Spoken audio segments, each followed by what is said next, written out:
All right, well, let's jump straight in and catch the people up with some of the latest news happening in and around the league.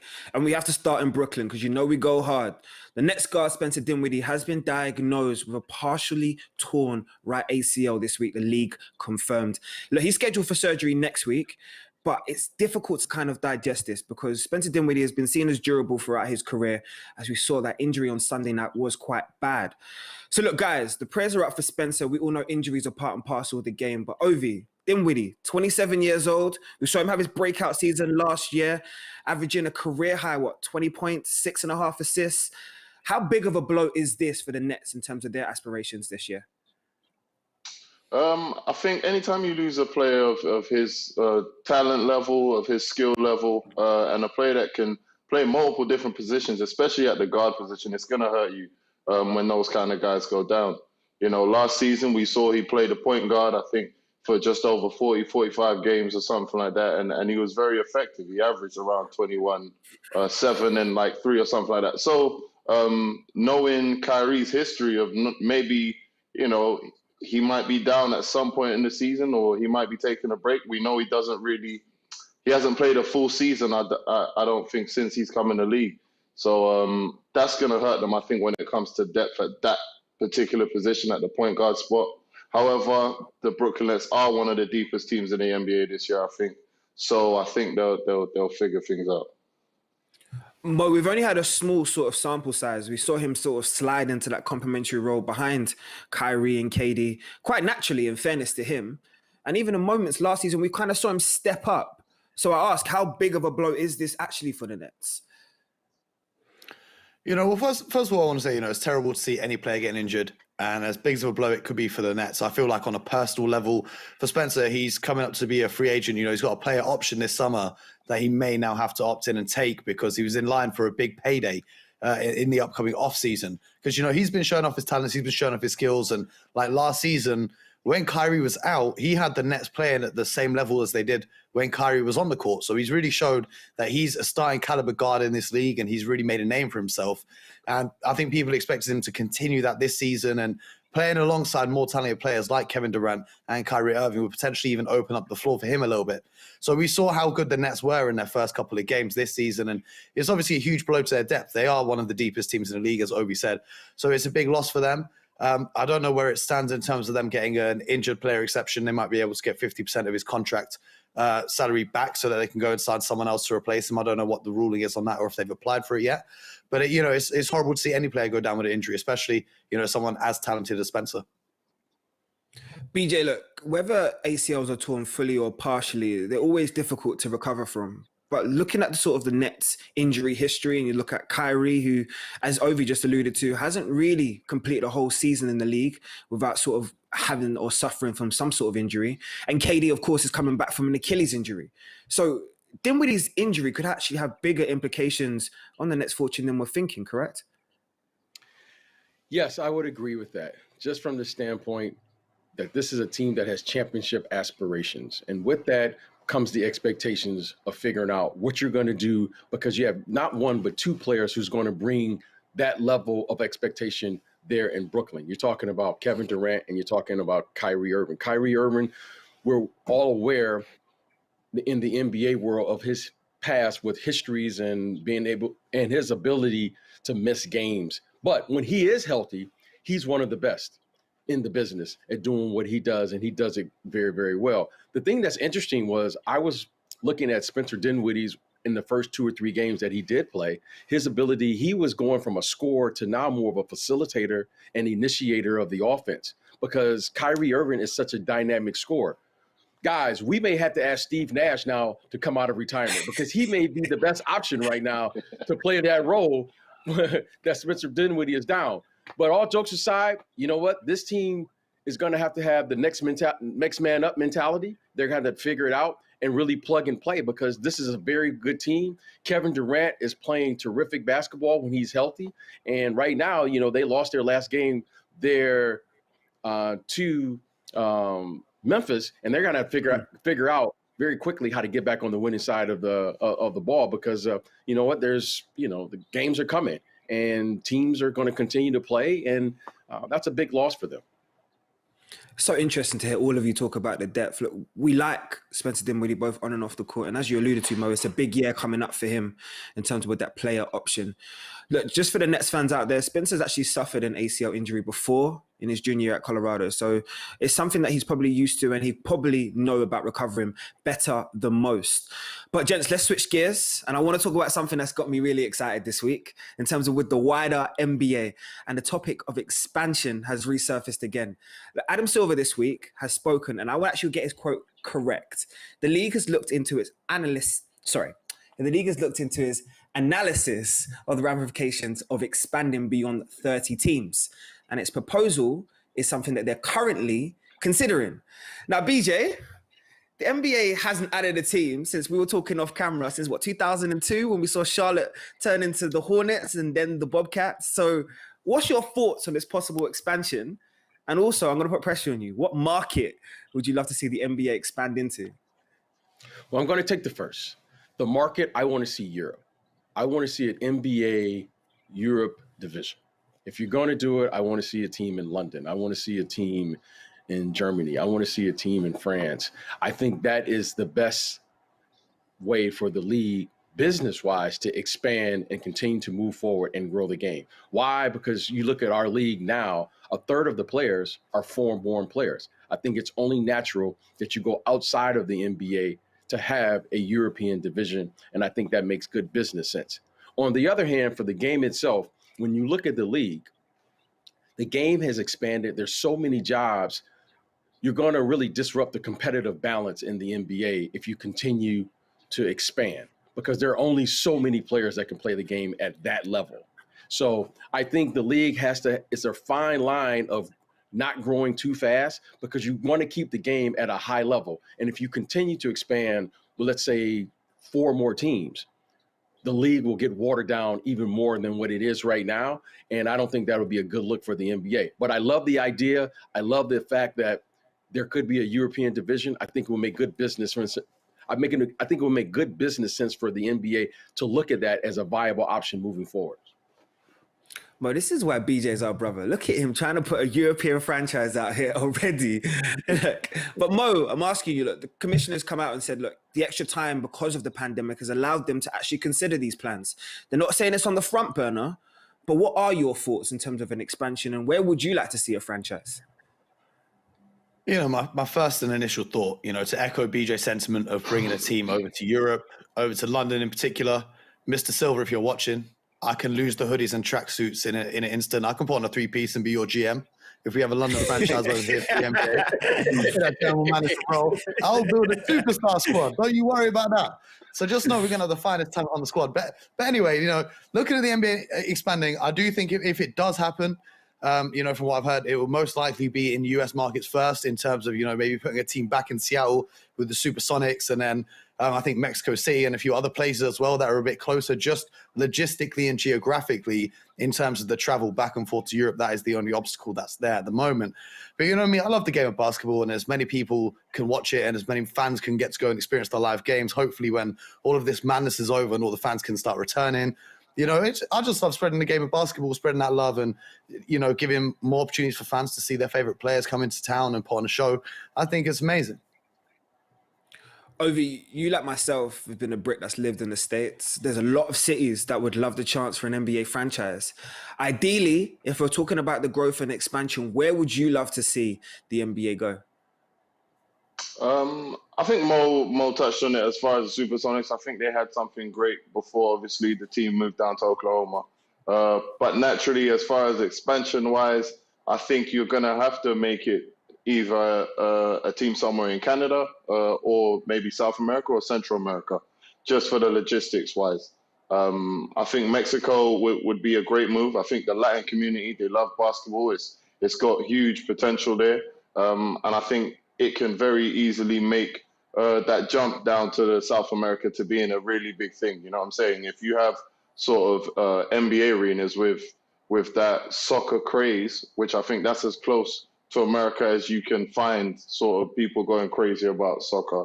If you can transfer that into an NBA environment, it would be terrific. So I think, you know, Mexico or maybe somewhere else in South America possibly could be great. Ovie wants to go somewhere hot. I respect it, Ovie. Yeah, Mexico. No, I think it makes sense. It makes sense. It makes sense. It makes sense. In fairness, they're real basketball places. But talking of places that are hot, sometimes they can get real hot on this show in terms of whether hot or not. So let's do this, gentlemen. For the final time in 2020, let's not hold back. Let's jump into hot or not.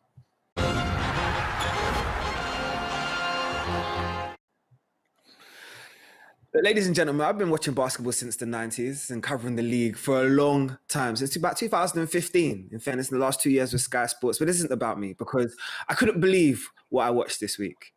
The LA Clippers lost to the Dallas Mavericks. That's a headline in its own. But 124-73 is bad. It gets worse. The worst part about this, gents, is that the Clippers were down 50 points at halftime.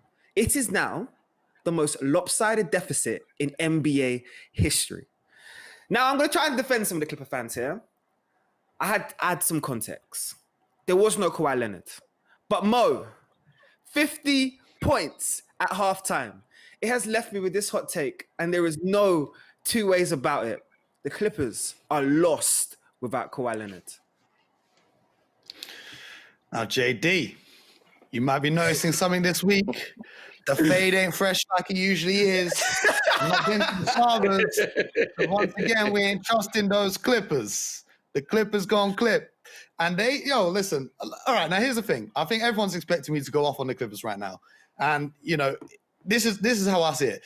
They lost massively to the Mavericks, okay? But you do have to bear these facts in mind. I'm not accepting Kawhi Leonard not being there as an excuse because the Mavericks were also missing Kristaps Porzingis. So each team is missing one of their superstars, okay?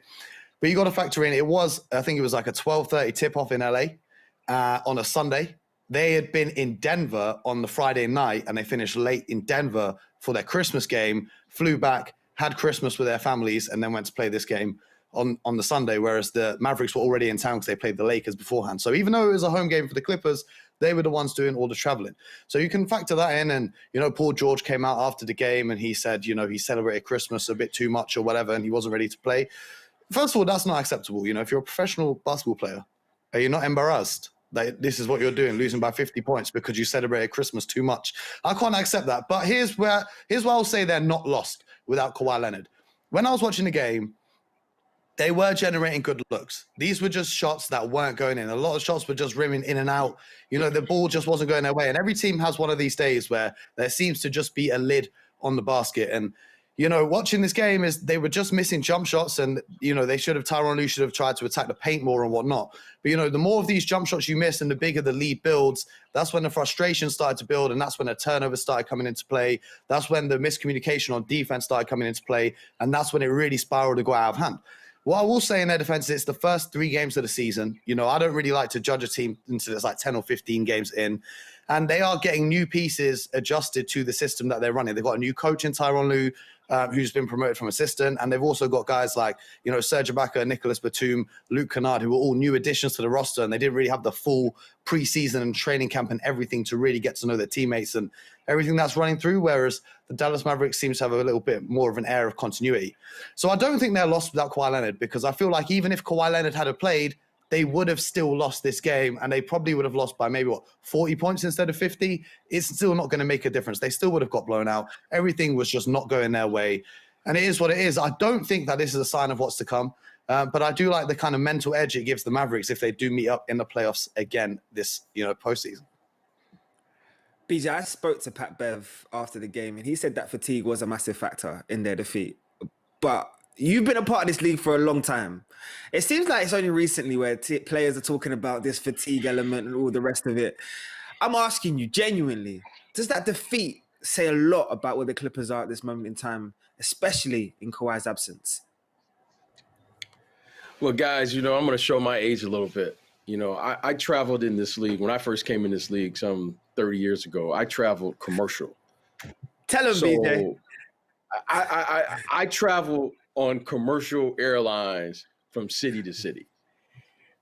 And I'm not really here at this part of the year to hear about losing by 50 points as a professional.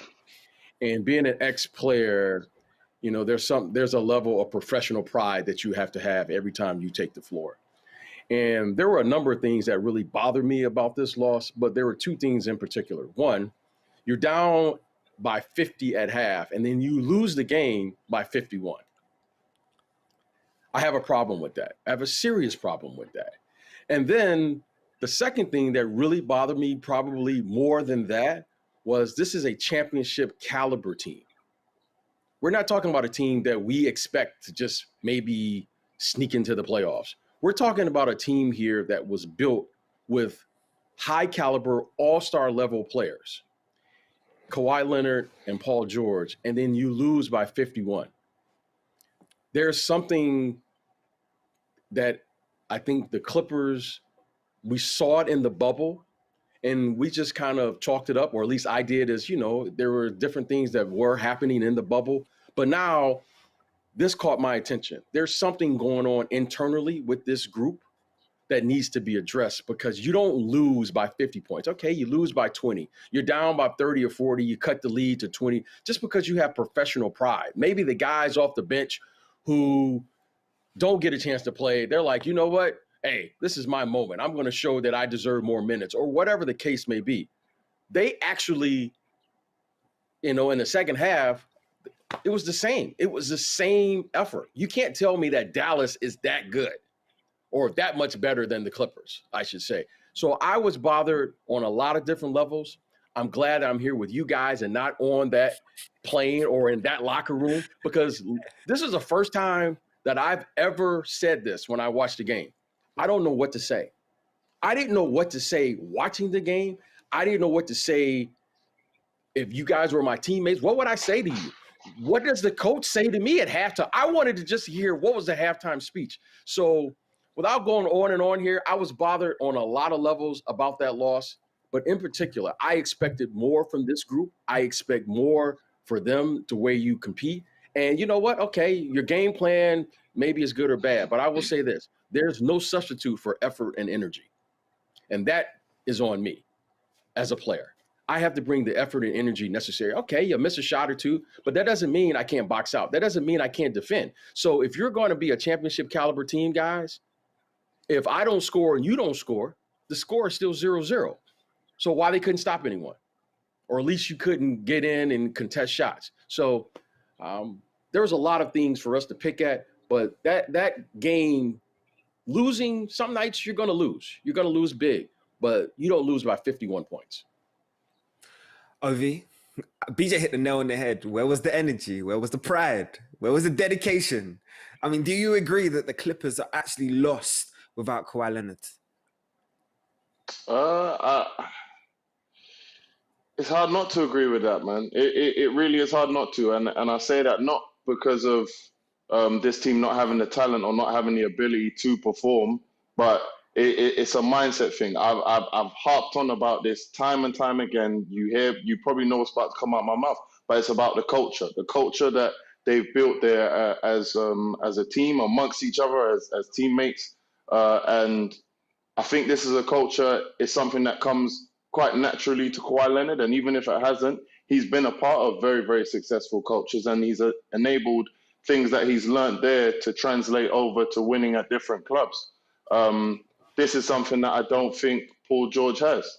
As talented as he is, and as much as he can absolutely take over games on both sides of the floor, I don't think he has certain winning qualities that it takes to win in that league at that level. Do you know what I'm saying? And at the end of the day, when you're about the culture of the club, situations like that, I'm personally looking to Paul George to pull the guys together and sort of say, all right, look, maybe the game's over, it's done, but this ain't gonna go down. We're like, what does that say about the club? What does that say about the team? They're a team that have all these expectations, and they did a whole bunch of talking last year, and they're supposed to be bouncing back this year. Okay, last year wasn't, it wasn't all on the line last year. I think he said after they got kicked out of the playoffs, and now the team that you lost to in the playoffs that probably caused a lot of you quite a bit of embarrassment on social media amongst your peers. You're playing them for the first time in the regular season the next year, and you come out and not only do you get your head beaten, but you don't give a fighting effort. Okay, now I got to agree with BJ. Like, something is massively wrong over there, because this wasn't any team. That's the young kid that just showed all of you guys up on a bum ankle, on a half, on one leg. Just the season gone. This is the beginning of the season. That stuff is still supposed to be burning inside of you. Like, you're still supposed to have sort of some sense of, all right, nah, like, maybe the game don't mean nothing. It's 3 games in, but this game means something. This is something that you see in all of the other great guys, I think. And people can say what they want about Kawhi, maybe taking games off or whatnot, but when he plays, he does all the little things. He plays hard on defense. He plays hard on both sides of the floor. And when he does that, he can hold other guys accountable. When he's missing, I don't know if, the next guy in the ranking, the next guy in that hierarchy on that team, which is Paul George, I don't know if you could say the same about him. So do you think that if Kawhi played, they would have won that game? Of course not won. I'm not saying won, but you compete. They didn't compete. A team that is supposed to be of a championship quality, you compete in every single game. You're not going to win every game. All right, ball's going to go in. Some nights it's just not going to drop. Fair enough. But 50 points of against a championship sort of level kind of team, that just doesn't happen. Like, that should never happen whatsoever. This is one thing that I'd like to point out as well. Go on. Because we're talking about championship team. This is, for me, is the difference between the Raptors and the Clippers. Whilst on paper, the rest of the Raptors team wasn't as good as on paper this Clippers team, it goes back to what you were saying about culture. Kawhi missed half the season when he was with Toronto. They still finished at the top end of the Eastern Conference. They never got embarrassed like this, whether Kawhi was playing or not. Whereas the Clippers, now if we're talking about Kawhi being missing and this happening, personally, I still think they get blown out even if he had played. But, it's just the rest of the team is not built to succeed without him. And I feel like that's why it worked so well in Toronto, because he came in and he added that little bit of, what they needed to get them over the top. Whereas it looks like now with the Clippers, he's going to be having to do more than he had to do in Toronto, even though he's got a superstar alongside him, however you want to call it, however you want to decide it. But with all that being said, we do have to give credit to, Rick Carlisle and the Dallas Mavericks and guys like, because it wasn't just Luka coming out and doing the madness. It was guys like Jalen Brunson, Willie Cauley-Stein, Tim Hardaway Jr. They all had great games as well. So as much as we can get onto the Clippers and criticize them, the Mavs, they started off hot, and then once they got cooking, they put their foot to the floor on the gas. They were just really speeding off with it, and they were taking some outrageous shot attempts, and they were feeling themselves, and all credit to them. They were flexing on the team that beat them in the playoffs, and now they're looking at them like, hey, look, things have changed this season. Well, the application of the Clippers individuals has been under heavy question all week. One person whose application has actually been under scrutiny probably a little bit longer than all week has been James Harden, and I actually want to discuss him in our next hot take. We've all been watching the Houston Rockets very closely because, let's be honest, their trade dealing, whether their lack of for James Harden or their trade eventual for James Harden, could easily be the centerpiece for where this championship goes this season. So regardless of all the off-the-court rumors, James Harden has looked impressive on the court. So BJ, I want to come to you first because we can talk about James Harden's triple-doubles. We can talk about the 40 points and all the rest of it. But there is one thing that's important here, the addition of Christian Wood. And I think Christian Wood's production has shown me enough to say why Harden should stay in Houston.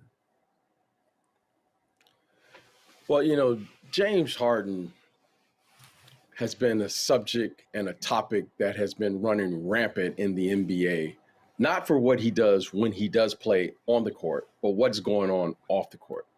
But I'm going to put the focus back on this young man when he plays, when he's healthy, and he's in between those lines.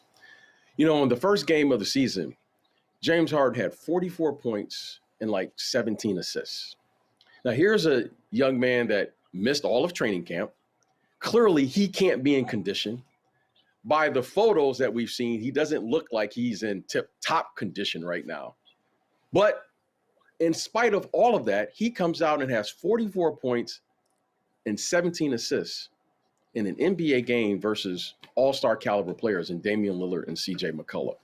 Now, when I look around the league, and if James Harden and Team Harden is listening, Mr. Harden, if you are looking around the league, where else can you go and have a better group than you currently have around you than what you have when you look at that Houston Rockets roster? You have John Wall, you have Boogie Cousins, you have Woods, you have Eric Gordon, so forth and so on.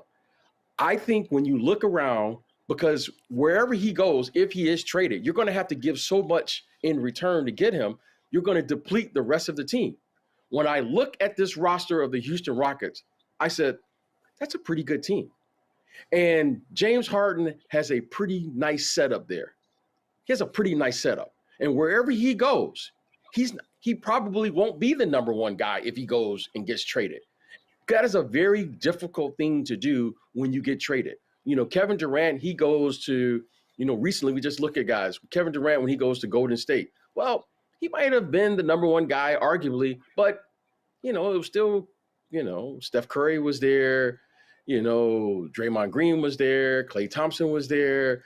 So when you start trading and moving around, something, you give up something. I think overall, when he looks at the picture, you got to look at this Houston Rockets team and say, they're not bad on paper. James Harden, he got a pretty nice setup. And I think he should really consider staying right there because that's a good ball club. If he does what James Harden does, goes out there and scores 35 points a night on a bad night, you got a chance. And I like it. So we'll see how it plays out because I think it's going to be very difficult to build a team knowing that you got to give up so much to get them. And looking forward, I just don't see at his age that being the case if he does move to another situation or another city. Ovie, some things are irreversible in the league. A trade request is not one of them. So even though James has publicly stated that he wants to leave Houston, think about the control he has over that franchise. And as BJ just alluded to, some of his running mates aren't that bad. So do you not believe the production you're seeing from Christian Wood and those that's due to come back is enough to convince James that this is the place that he needs to be for this season? I just think what that club has done in order to make James Harden comfortable, I don't know how many other places that he'll be able to go and find a club that will do the same for him, especially not with the supporting cast I guess he's looking for. I don't know if he can go to Brooklyn and have them move around the whole earth with the likes of Kyrie there and Kevin Durant there already. The guy, he's at a club that they've literally tried. They've tried everything. They've tried to go with bigs. They've brought bigs in. They've tried to, okay, let's play small ball. This could work for James Harden. Even though I think that was probably a little bit more for Westbrook. But anyway, they tried to go small. They brought those guys in. I don't know if the answer is going somewhere else. The saying the grass isn't always greener on the other side. I think that really, really means something in this situation. This guy, he's clearly got the keys in Houston, and he can do it as he wishes. And we're not talking about a club that I think is necessarily extremely far off. They're getting to the playoffs. They're one of the top teams in the West over the last couple of years. So they're right there. So at this point, to say, oh well, it's time to up and leave. I don't know if that's the key. I generally don't know. Mo, there's not many people that I trust that 3 o'clock in the morning that I can say is going to be up watching NBA with me, but you are one of them, 100%. Every night, consistently. I know if I need someone to bounce some ideas off who's watching a game, I know Mo Mooncey's up. Yeah, me and you last year were talking about Christian Wood in Detroit, and we were saying that boy's going to get paid. This year, he secured the bag. Rule number 1 in your life. He secured the bag, but he's added production behind it. I believe, looking at those pieces that are due to come back, a U-turn could be available for James Harden. He could want to stay in Houston. Do you agree with the hot take? Here's the first thing that I'm going to say. He secured the bag, yes, but I think a lot of teams out there have fumbled the bag. $14 million a year for this guy is an absolute steal. I don't know what they're doing in Detroit, why they let him walk. You know, I think they were planning on extending him before the management changed over there. Then they let him go, and other teams didn't give him the offers because they've got concerns about something to do with his attitude from a few years ago, but whatever. But for me, this is a 25-year-old guy. He put up, 31 and 13 already. You know, last season when he was a starter in Detroit, after the Drummond trade, he put up 22 points and 10 rebounds a game. He was finishing like 80% on pick and roll finishes. He was also shooting 38.6% on catch and shoot threes. There's only like 4 other guys in the league that finish on that kind of efficiency. And the other guys on that list, they were teammates of LeBron James, Luka Doncic, and Ja Morant. Whereas, you know, he was playing off the bench mostly for Detroit. So it's guys like Langston Galloway throwing him dimes. So imagine now with John Wall and James Harden throwing him dimes, how much better he's going to get. With no disrespect to those guys that I mentioned, I'm just saying there's levels to this. If I'm going to be catching a pass, I would much rather it be coming from James Harden than certain other players around this league. I'm not discrediting anyone. Don't get twisted with that. But what I'm saying is, you know, like Christian Wood, he has so much potential. I feel like I'm not sure why the rest of the league has been sleeping on this guy. I don't know why he wasn't flooded with offers when he decided he wasn't staying in Detroit, because at $14 million a year, I think that's one of the best value contracts in the NBA right now. I feel like the sky's the limit for him. He's going to get better and better as he has more to his frame, because defensively he can block shots and he can switch out on the perimeter. And in today's fast-paced game, that's such an essential part of the game. He can score inside the paint and he can score from the outside as well. He's not afraid to let it fly. I really do think that great things can come for Christian Wood. And if you're James Harden, right, I do disagree with you guys, because I feel like if you go to Philly and play with Joel Embiid, I'd much rather be in that situation. But that, regardless of that, the second best option would then be to stay in Houston. You know, we hear about the Brooklyns and the Miamis, but I don't really think those sides give up their depth just to go out and acquire James Harden. But what I will say is this also, you know, it's easy to say, yeah, James Harden has these, you know, he's not focused, he does this, he does that. Listen, the guy's putting up 30, 40 plus points a game, and that's when he's not focusing. Okay, I'll build a club in the arena. That's what my guy Steven Jackson was saying yesterday. He said, if he wants to go to the club, I'll just build one in the arena. So he's here every day. You know, because if he's doing that when he's not in shape, everyone's talking about these pictures, he looks out of shape, then he comes out and drops 35 points. You can't deny the man's talent. You can't say you wouldn't want that kind of player on your team. You can't say you wouldn't want a guy that can drop 40 whenever he wants playing for your franchise. So, you know, this is with all the trade talks and all of this and all the questions of, is he going to fit here? Is he going to fit there? James Harden is a walking bucket. It doesn't matter where he goes on God's green earth. He's going to get buckets regardless of where he's at. Now, I do think the emergence of Christian Wood and the health of John Wall and DeMarcus Cousins is going to be pivotal to James Harden staying. But, you know, let me just remind you guys, even the great Kobe Bryant at one time put in a trade request to leave the Los Angeles Lakers. He said he wanted to leave the Lakers. He, in fact, wanted to go and play for the Chicago Bulls. But when the Bulls wanted to put Luol Deng in the trade package, he said, no, I want to play with Luol Deng. So shout out to my UK guy, Luol. But, you know, that's a whole nother story, because now, after Kobe retired, no one remembers that. No one talks about that. That was just a brief period in the history of the Lakers where things weren't going too well. Their superstar was unhappy and he wanted out. We might look back on this James Harden period, this few months of the offseason where he said he wanted to trade, and it might be the same scenario, and he might stay in Houston for the rest of his career. We don't know. It's the NBA. Anything can happen, and, you know, never count out anything. Ooh, silence across the board. Okay. No, I hear him. I don't think Chris Woods is the, you know, I don't think he's the be all or end all of why James will stay or leave. But, you know what I mean? Like, I hear what you're saying. I hear you, Mo. I'm gonna be honest. I wouldn't turn down a birthday party invite from little baby either, regardless of preseason or not. So, hey man, yo, but we trying to win. But are we trying to win though? Are we trying to win? Do you want your main guy? Yeah, we paid. Yeah, we paid. Yeah, let's move on to the last hot take. Yeah, so I don't know what you was about to say. Jaydee, that's a loaded question here, and we don't have enough time. So let's move on. Yeah, we paid. Yeah, we paid.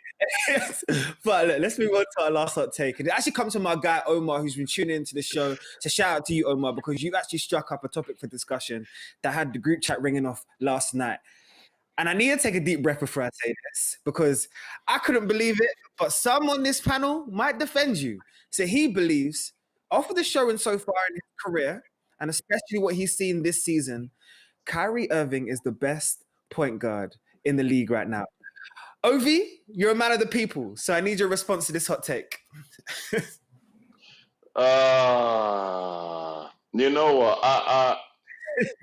This is a weird one. I feel like it's a hot and a cold take, and I'll tell you why. I know that's not an answer. It's not a good one, but look, if you're talking about what he can do individually, skill wise, fine. Like I don't think there's many players on this planet who can do what Kyrie can do just with the basketball.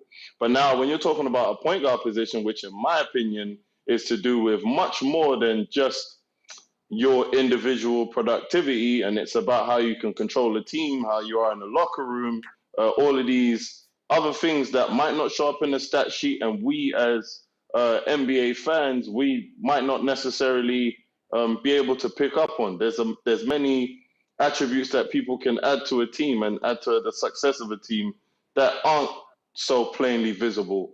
I don't know if he's the best point guard in the league when it comes to that stuff, and that's huge when you're talking about the point guard position. If you were saying a 2 guard, 3, 4, 5, any other position on the floor, it's okay just to be a monster. But the point guard position, I'm sorry, you got to miss me with that one. It's cold. It's cold. It's cold. It's cold. Let's talk to our resident point guard. Like, BJ, you played the position of point guard, and it's changed. Even so JD, much in the last don't decade. ask me this question, JD. Don't ask me this question. Don't ask me this question. I don't want to answer this question. I don't need this type of. BJ. I don't need this type of heat. You say this is the heat check. This is Omar heat wants here. a response from you. Omar wants a response from me. He believes Kyrie's the best point guard in the league right now. What do you believe? You know, there was this kid that I played against many years ago. His name was Allen Iverson. And when that young man came into this league, I said, that point guard position that we traditionally call a point guard has forever changed. Because up until that moment, a point guard's job was to manage time and score. Allen Iverson redefined that. Now you had to score at that position. And you can see all of the players now, whether it's Kyrie Irving, Damian Lillard, Ja Morant, Steph Curry, the list goes on and on in this league. Russell Westbrook, Derrick Rose, all of these players, they are scoring lead guards. When I think of a point guard, I think of someone who can manage the time and score. Now, the best point guard in the league, in my humble opinion, is really 2 players, LeBron James and Luka Doncic. Because those guys manage the time and score. They can score, but they manage the game. They manage the time. They manage the situation. And when I look at Kyrie Irving, he is a dynamic scorer. He can score with the best of them, and he can score in bunches. But if you look at his game, what he doesn't do as a traditional point guard in that sense, because you said point guard, he doesn't manage the time and score. You know, Steve Nash was one of the best to ever do it. That's why he inserted Spencer Dinwiddie into the lineup, because someone has to manage that part of the game. So when I say a point guard, you know, you got to do that. That's part of your job. But when you say a scoring guard, I mean, this league is filled with them now. And you can't play that position if you can't get 20 or more points. So I would have to disagree. I don't think that's a hot take. But Kyrie is, without question, one of the most dynamic scorers at that position, and he's a problem. He would keep many a player, myself included, up at night because that man can score with the best of them. And he can do that now. He gonna bring some oohs and ahs to the game. But if you're just asking him to manage the game, you know, I don't agree with that one. Mo Mooncey, I left you last on purpose. Step to the microphone, as they love to say. Yeah. Omar needs to hear a gem from you. Do you agree the former Boston Celtic Kyrie Irving is the best point guard in the league right now? All right, before I answer the question, there are two things. There are 2 things that NBA fans, especially NBA fans on Twitter, they love to do. First of all, is overreacting to preseason and the first 3 games of the season and making sweeping statements like this. Second of all, they have an obsession with whatever's shiny and new at the time, or whatever you haven't seen for a while is the exciting thing now. Kyrie Irving is a great player. There's no denying that. One of the most exciting players that you can watch in the NBA. If you're talking about one-on-one basketball, no one's going to cook you like Kyrie Irving. You know what I'm saying? Kyrie is a straight killer. But why are we all rushing to these conclusions? Why are we just basing it all off these 3 games that they've played at the start of a season in the most awkwardly timed season of all time with barely any offseason for the other team, while these guys, Kyrie's been chilling for the past year, KD's been chilling for the past year. Yes, he looks great now. It's the first game of the season, second game of the season, cool. He's playing with Kevin Durant, so the defense isn't all focused on him. So which part of this makes Kyrie Irving the best point guard in the league? Because he's exciting to watch? Because you enjoy the highlights? If you're building a franchise, are you really going to pick this guy? This is the same guy who in Brooklyn last year, the Brooklyn Nets were better when he wasn't playing than when he was playing. This is the same guy who came into the Boston Celtics that have been to the Eastern Conference Finals and disrupted the team completely and left them crashing out against the Milwaukee Bucks in the second round. This is the same guy. Just because he's come in and hit a few deep three-pointers and a few crossovers and a few layups doesn't mean he's a different person. Doesn't mean he's a different player. This is still Kyrie Irving, and we're all rushing, yeah, he put up 33 and he put up this, he put up that. He must be the best in the league. No, Stephen Curry is the best point guard in the league. And I know what you're saying, BJ, and I agree with you completely about LeBron and Luka. But right now I'm talking about purely what I call, the point guards on 2K. This is how I'm defining them. The 2K point guards, because, this is how I'm saying. The Stephen Currys of the world, the Damian Lillards of the world. How could Steph Curry be the best point guard? How could he be the best? Based on what? Yeah, and Ovie's going to say Luka as well. So I'm just going to leave you by yourself, Mo. Yeah. Like, Steph Curry is by far and away the best point guard in the NBA. Last season, you just said LeBron James was your point guard of whatever last season. Did you not hear what I just said? Did you not hear what I just said? You said 2K. I said I'm not talking about those guys. I'm talking about these guys I'm saying LeBron James and Luka, yeah, I'd have them all day, every day. Okay, but for the purpose of this conversation, I'm saying Kyrie's not better than them 2 guys, but he's also not better than Steph. And I also don't think he's better than Dame Lillard. That's what I'm saying to you. And I'm talking right now, I'm quantifying what I'm saying by saying that it's specifically those small, shifty, quick guards. I'm saying LeBron and Luka, let's put them to the side while we have this conversation, because there's no way on earth that Kyrie Irving is better than those guys. So right now, I'm discussing just these other guys, right? You guys understand what I'm saying? So we're saying now we're typical, what the everyday person would call a point guard. He's still not the best out of those. He's not better than Steph, and he's not better than Dame. And out of those guys, Steph and Curry is way better. Why is it? What can he do? What can he do better than Stephen Curry? Okay, shooting threes, fine. That I feel like we all know that. But what else can he do better than Steph Curry? If you're talking about just from a skill standpoint. Well, if you watch the Golden State Warriors play basketball, if you watch them any time over the past 5 years, you'll see the gravity that Stephen Curry has on the basketball. 2 players. I'm talking about Steph Curry right now. He's talking about the gravity that Steph has on the basketball court. We're talking about his efficiency of scoring, not only on the ball, but also off the ball. And then, of course, all of those intangibles that you talked about. You're talking about Kyrie Irving and his attitude and all the intangible things that don't show up on the box score. This is the guy that didn't want to play with LeBron James anymore. If you go to the NBA and you ask every player in the league if you could play with one guy, do you know who 90% of people are going to say they want to play with? Everyone wants to play with LeBron James. This is the guy who said, I don't need to play you. I don't need to play with you, LeBron. I'm gone.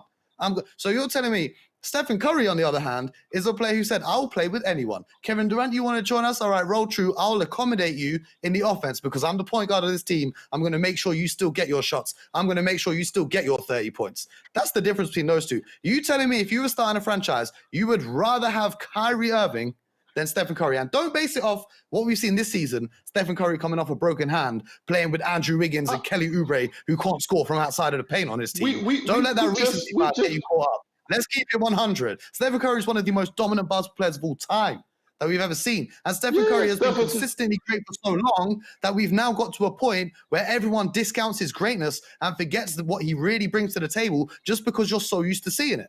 It's easy to make a sweeping statement and say, put three-point shooting aside. Stephen Curry's completely revolutionized the game of basketball. He's better than Kyrie Irving ever has been or ever will be. Ooh, that's a brave statement you're making. That's a huge statement you're making. Yeah, Understand. Hold on. Let's Make sure we clip that up, please. Clip that up. Put that in the archives. Let's not forget that Stephen Curry has any day of the week.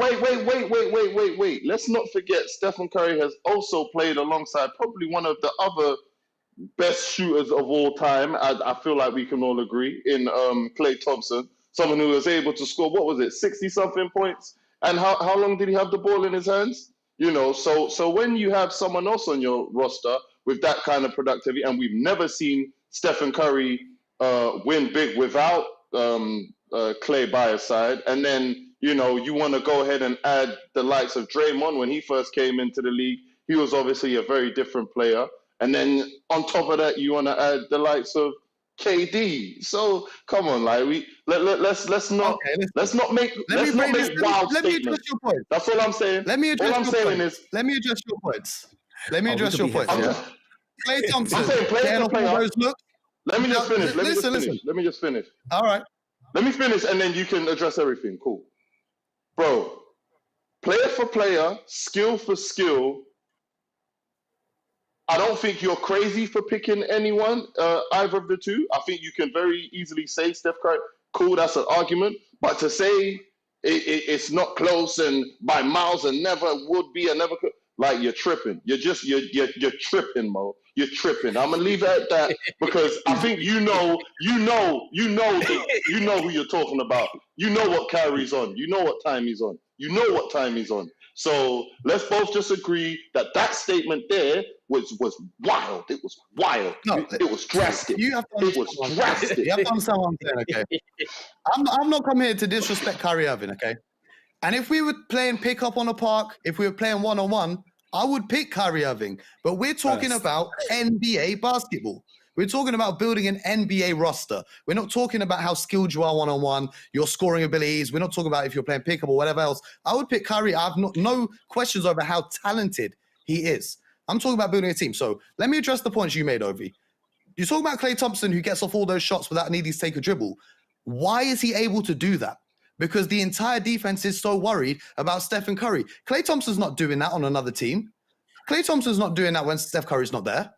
And we're talking about Draymond Green. Drew, you think Draymond Green would have become this great if he didn't have teammates alongside him like Stephen Curry? It works both ways. Everyone talks about Stephen Curry having good teammates. How about Stephen Curry making these guys better? How about Stephen Curry impacting the game so much that it's opened up the floor for all of these other guys to become more successful, for all of these other guys to go and get paid? And you're talking about the greatness of Stephen Curry's teammates. Kyrie Irving played with the greatest player of our generation, LeBron James. He won one title with him and then decided he didn't like being, the second option to LeBron James. So first of all, where's the self-awareness? Second of all, are you telling me if Stephen Curry was on those teams with LeBron, they wouldn't have won every 10-year run? Are you really going to come out and tell me that? If you put Steph Curry and LeBron James on the same team, they would have won a championship every year for 10 years. Let's be real here. Let's be real. You guys all know what I'm talking about. You guys all know what I'm talking about.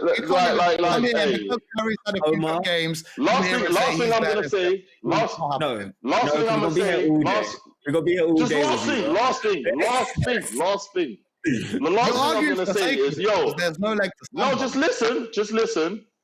A good shooter in a system like Stephen Curry's, you don't say, oh, he was this productive on this team, so if I put this player from this style of basketball with this player, then they just win everything because it automatically meshes like that. That's not how it works. Are you saying they wouldn't? The reason why Steph Curry was so successful is the same reason why Klay Thompson was so successful, which is the same reason why Draymond Green was so successful. You know why? Because there's 5 players on the floor at all times, and they had 5 players on the floor that were able to all benefit from each other's strengths massively. And it worked out terrifically. And I don't think you'll ever have that kind of style of basketball with any other 5 guys in the NBA, because other teams have tried to play that style of basketball, but they had 5 guys in which strengths perfectly worked in sync. So don't forget that. And Omar, Omar, just come full I told you. you come full circle and proving my point there. Because when Kyrie plays, it's not 5 guys, it's 4 guys watching one guy go ISO. Omar, I knew this was going to happen. You've This is proven why my I point, didn't want to Ovie. open up this can of You've proven it. worms before we ended 2020. But thank you, Omar. I appreciate you, brother. You see what you've done on this show already?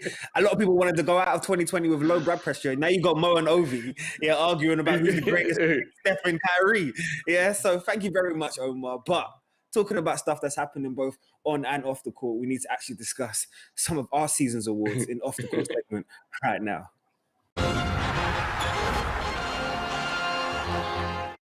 Look, welcome to Off the Court. This is one of my favorite moments in the early parts of the season because we get to settle into the rhythm of the NBA season, of course, but it's prediction time. We as colleagues, friends, and NBA minds, we actually get to bat ourselves against each other, as you can see, and make our end of season, regular season awards predictions right now. Yeah. So bear in mind, we're only a couple games in, but these predictions will be locked in all season, and no doubt about it will spark a few debates online. So gentlemen, let's break this down and let's have a look at some of these early season award predictions. As you can see, everyone's on there, and okay. So I want everybody to start making some notes. Good thing about it is we've got some unanimous decisions. As you can see, James Wiseman right there, we all are saying is going to be the Rookie of the Year. I'm liking the split in terms of Defensive Player of the Year and the most improves. Obviously, Karis LeVert right there for Sixth Man of the Year was my prediction.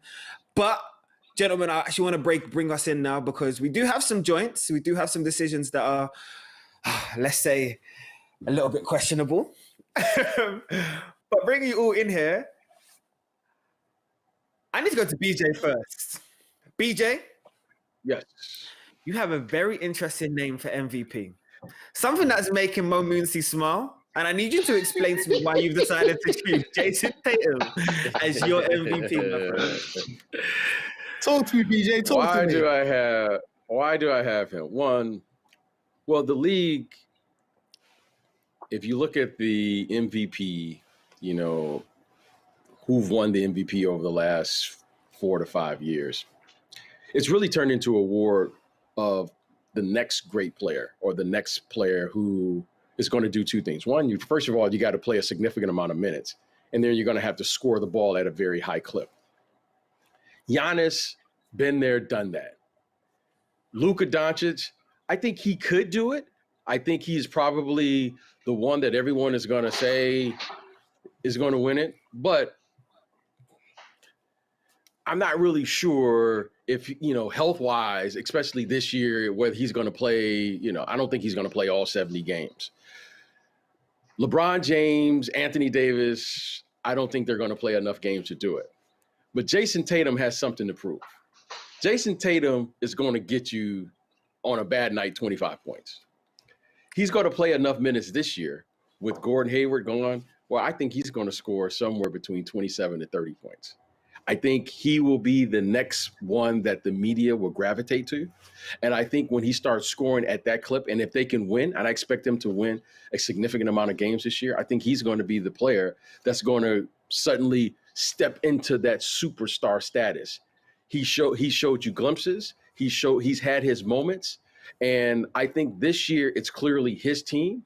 And I think the league is set up for him in particular to take advantage of his talents. He's going to score the game. I think he's going to have some 40-point games, some 50-point games. And in a city like Boston, I think the media and all of the things that you need to make a push, I think he will be the player that will do it. And he is hungry enough and he's young enough to play the minutes that's necessary to really do it and do it in a way that you saw of the last 2 years with Giannis. He's going to play enough, and I think he'll have an excellent opportunity to do it this year. I tell you what's interesting. I do like that Jason Tatum pick, but the rest of us unanimously decided that we wanted to kind of pick Luka. So, Ovie, obviously, anytime I bring up a Luka situation, I need you to explain to me why you're going to turn around and say this is Luka's year when he's going to lift that trophy at the end of it. I think just because I think it's the natural progression for him at this point. We've seen him get off to an incredible start to his career, but I definitely feel like He's not finished by any means. You know, I think he's a player that he rises to the occasion every time it's necessary. He's a player that I think he thrives in that sort of superstar role. That superstar status doesn't scare him at all. And you know, I just think he's going to continue to just do amazing things in this league. I think when you start talking about some of the other guys, you know, you see them have sort of slumps, and you'll see them go for stretches of sort of bad games where I feel like maybe it might be a mental thing because they clearly have the ability to do it. And I'm referring to Tatum in that regard. But Luka, I just think he's cut from something different, you know. Big moments don't scare him. He loves them. The media loves him. You know, the media attention doesn't get to his head. And I think that level of confidence at his age, you know, he's of the age where he still believes he can conquer the world, and he has the ability to match it. So, I mean, I just think this year is going to be sort of an MVP year for him. All right, let's get back to the full frame real quick. If producer Joe will just run that for me, I need to understand something, because for me, I'm seeing a lot of sort of the typical discussion we have around a defensive player of the year. And some people would argue Ben Simmons is the best defender in the league. Now, I put Anthony Davis. Ovie, you also went for Anthony Davis. But, Mo, I need to hear from you, because you got the man down there in Miami, Big Bam Bam. And why are you saying that this is going to be his breakout year, especially in the defensive end of the ball? Well, first of all, I think we all know Marcus Smart is the best defender of the league, but he never gets the recognition he deserves. The reason why I'm well, we all know that. We all know that, Mo. We all know that. Guarding 1 through 5, you ain't never seen someone do it like my boy Marcus. Let's be real. He locked down Giannis last season, and a few games later, he locked down James Harden too. There's nothing he can't do. But we're talking about this award. This is an award they don't typically give to guards, no matter how great they are. So I'm saying Bam Adebayo. The reason being, I also think it's Anthony Davis, but I feel like Anthony Davis won't play enough games. I feel like with his injury history and also the lack of rest, you know, I know Bam's had a lack of rest, but he hasn't had all the injuries that Anthony Davis has had throughout his career. So I feel like the Lakers are going to be more conservative with the minutes that they give to Anthony Davis and the number of games he plays as the season progresses, whereas Bam is still younger than AD and he's got that fiery energy, and they're going to need to rest Jimmy, and so Bam's going to have to carry a lot more. And also just, you know, as a team, that Miami defense and the way that Eric Spoelstra's got them running it is absolutely phenomenal. And I feel like a lot of people are sleeping on just how good they were defensively last year, and that playoff run really put them in the spotlight. So now that Bam's got a little bit of the spotlight, he can really go out and showcase why he's one of the best defenders in the league. You know what? I'm loving the tweets as well from the fans. Make sure you keep putting those in, because we're going to put your predictions that we can see online up against ours all on the Twitter page. But Ovie, I need to come to you, because I see that you and Mo are kind of in unison when it comes to the most improved player. Both of you had Markelle Fultz. Shout out to my guy down in Orlando, putting down real buckets right now, reminding everybody why he was selected #1 overall. Yeah, down there in Orlando. Know about it. It's magic time. But I need to understand, what are you lot seeing, both of you in unison, that why you picked Markelle as the breakout player in terms of the most improved this season? For me, I think that move down to Orlando was the best thing for him. You know, coming into the league, obviously with the pressure of being the #1 pick, the media were hugely focused and locked in on him. Obviously, he had the stint with a shoulder injury and he had his shooting problems. But I think he's really starting to find his feet down in Orlando. I think he took huge steps last season, and I can really start to see him sort of taking that next step into, you know, becoming sort of the player that I think everyone kind of expected him to be. You know, I think he's playing in, you know, in a smaller market team without the expectations and the pressure of expectation. And that's allowing him, which it does, I think, for a lot of young players, but it's allowing him to really grow. So I can really see him taking huge steps this year. Producer Joe, I just want you to run the graphic one more time for me quickly. I know, Mo, you want to jump in, but I want to get your opinion on this 6th man of the year, because this is where, Mo Mooncey, I respect you. Yeah, you see that vision that we've got right there from that young brother right there, Karis LeVert? This is why I respect you. He might have a starting role. He might have a starting role now. Hey, look, he might not be 6th man anymore. I just love that. Ovie picked the Lakers starting point guard to be sixth man of the year, which is fun. But yeah, Karis LeVert with the Dinwiddie injury might be creeping into the starting lineup as well. So we might all be able to run in. BJ's picked Montrezl Harrell as well. That's interesting. I picked Karis LeVert because simply this. The Brooklyn Nets just, 1 through 10. Their bench now is the team that was starting games for them last season. So they've really got the best bench in the NBA. Their bench has got more experience than any other bench.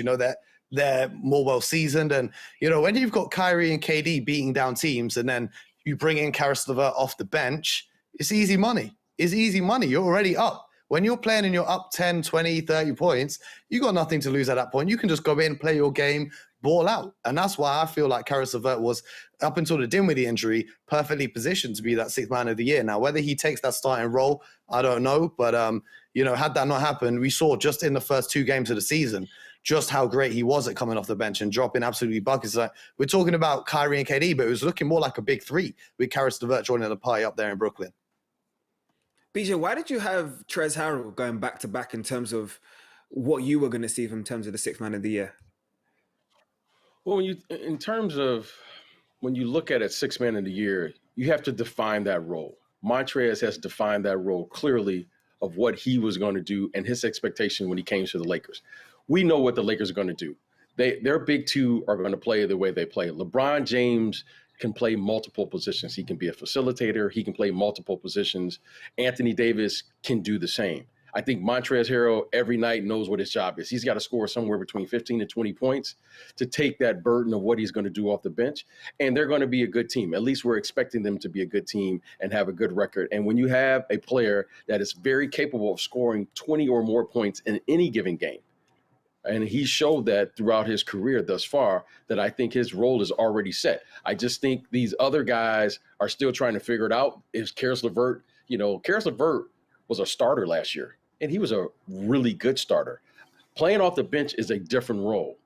Montrezl Harrell's game is better suited to come off the bench than Karis LeVert because Karis LeVert has to shoot. And playing with those 2 guys that he's going to play with, if his jumper's not falling, he doesn't have 4 or 5 shots now to miss to get his rhythm. That's the difference to me when you're coming off the bench as a guard. Lou Williams, he has really mastered the art of coming off the bench as a guard. Jamal Crawford was another player. That's very difficult to do. Being a starter in this league and coming off the bench, they're 2 different things. And I think Montrezl Harrell, he's going to come in. He's going to do a lot of dirty work. He's going to get a lot of easier points, I should say, closer to the basket. And I just think consistently he can give you a better effort as far as numbers. And I think coaches, will feel comfortable playing him. Now, that doesn't mean that Karis LeVert doesn't have a valuable or he won't have a good year. But if he misses 3 or 4 shots, one of those guys or probably both of those guys are going to be checking into the game because Kyrie Irving and Kevin Durant are the only 2 players that have the luxury of missing 3 or 4 shots and still get the next shot and don't have to worry about coming out of the game. Big time. That's what you call that. Big time. But look, these predictions are locked in. And also shout out to everybody that was jumping in the Twitter timeline as well, putting in your predictions. We're going to weigh these up at the end of the year and somebody 100% will be all right across all of the board. But let's jump into some of the action we've got coming up on Sky Sports this weekend in the primetime preview.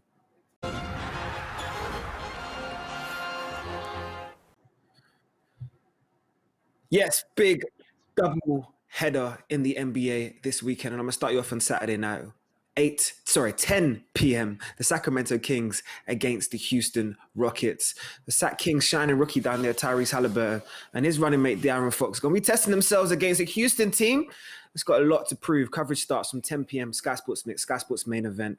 You know what time it is. James Harden will no doubt want to respond. And then I cross you over to Sunday because, of course, the Pistons, who haven't started this season very strong under Dwayne Casey, but they'll be testing themselves against their Eastern Conference rivals, the Boston Celtics, behind that young core of Jason Tatum and Jaylen Brown. We know what time it is when those double J's turn up. Always a pleasure. 8 p.m. on Sky Sports Football and also available to stream on YouTube.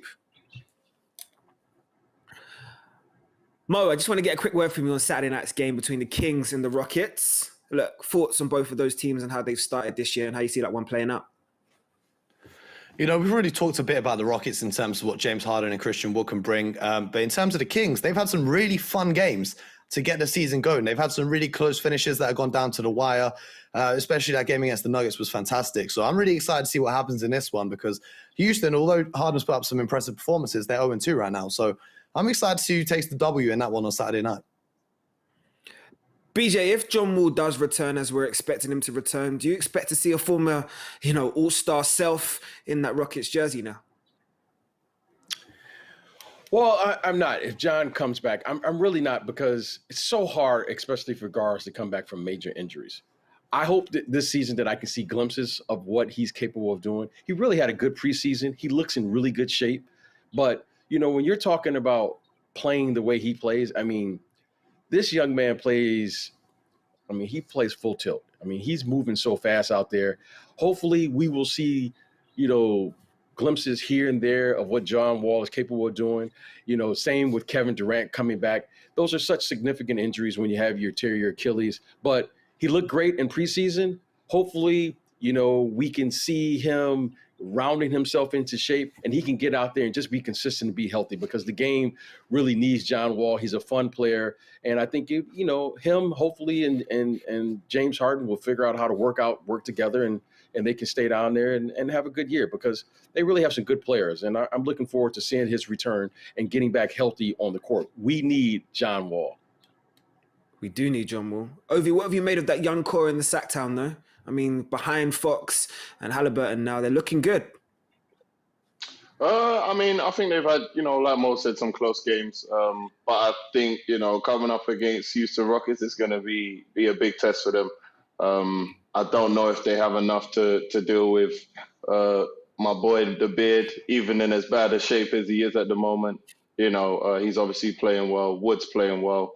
And it's a tough team to beat at the moment.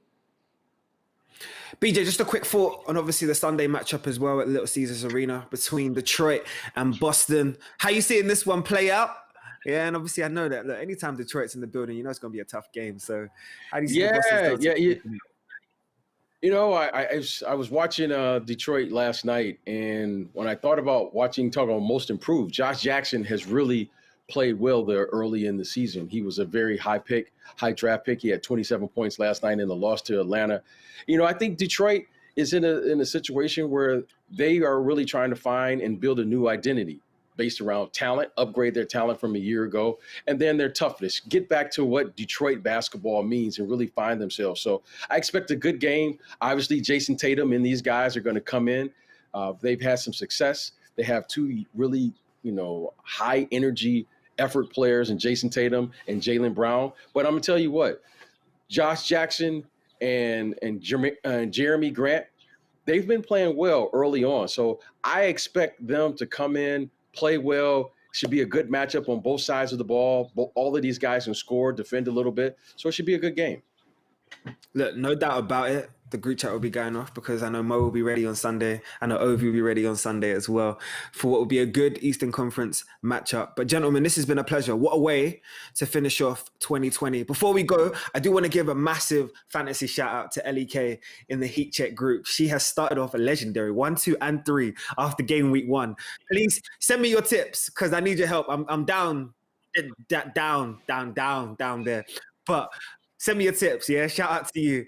And look, gentlemen, shout out to yourselves as well, because this episode of the Heat Check has just summed up what's been absolutely perfect this year. So congratulations. Thank you for rocking with us, all of the people. Yeah, 2021 will be bigger, better, and more energy. And of course, we're going to do it. Mo, I'm going to let you finish off. What do they say? More buckets, right? Get paid, more buckets, right? Come on. Secure the bag. Buckets. Secure the bag. Secure the bag, and most importantly, get buckets. Hey, we'll see you lot, guys, in 2021. Sky Sports. Feel it all.